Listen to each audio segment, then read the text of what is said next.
આ વિડીયોની અંદર આપણે જોશું કે કોઈ પણ મેથડથી તમે ક્વેશ્ચન પેપર બનાવેલું છે, એ ક્વેશ્ચન પેપરની અંદર કોઈ પણ પ્રકારનું એડિટિંગ તમારે કરવું છે કે નામની અંદર સુધારા વધારા કરવા છે, માર્ક્સમાં મારે સુધારા વધારા કરવા છે, કોઈ ક્વેશ્ચન્સ નવો એડ કરવો છે, ગમે તે પ્રકારના સુધારા વધારા કરવા છે તો તમે ક્વેશ્ચન પેપરને લાસ્ટમાં એડિટ પણ કરી શકો છો. આ એક અમારો નવો ફીચર્સ આવેલો છે, બરાબર. તો કઈ રીતે થશે કે તમે કોઈ વિષયનું એક ક્વેશ્ચન પેપર બનાવેલું છે, ઓલરેડી સિલેક્ટ કરીને રાખેલું છે, તમે એક્સપોર્ટ કરો છો અને પ્રિવ્યુ જોવો છો, બરાબર. તો પ્રિવ્યુની અંદર તમને ખબર પડે છે કે ભાઈ હા અમારે આ પ્રકારના સુધારા કરવાના છે, બરાબર. તો જુઓ તમે સેવની બાજુમાં એડિટનો ઓપ્શન આપેલો છે. જેવું તમે એના ઉપર ક્લિક કરશો એટલે તમને આ પ્રકારની એક નવી સ્ક્રીન જોવા મળશે. એ સ્ક્રીનમાં તમને બધામાં એડિટનો ઓપ્શન આપેલો છે.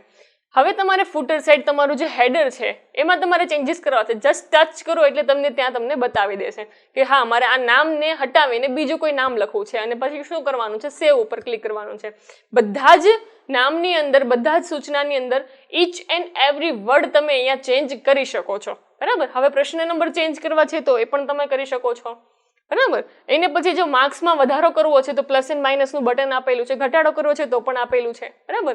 પ્લસ એન્ડ માઇનસ માર્ક્સની અંદર જો ઘટાડો વધારો કરો છો તો તમે સેવ કરશો જેવું પેપર તો એવું તમને ત્યાં ચેન્જીસ બતાવી દેશે, બરાબર. ડાયરેક્ટલી નહીં બતાવે.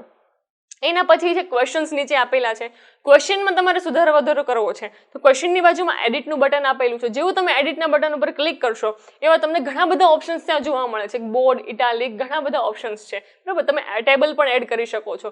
તો એ બધા ઓપ્શનનો યુઝ કરીને તમે એડિટિંગ પણ કરી શકો છો. અને એડિટ થઈ ગઈ પછી તમારે શું કરવાનું છે, સેવ ઉપર ક્લિક કરશો એટલે તમને જે એડિટ થયેલું પેપર છે, ક્વેશ્ચન પેપર, એ તમને ઇઝીલી મળી શકે છે. Okay, thank you.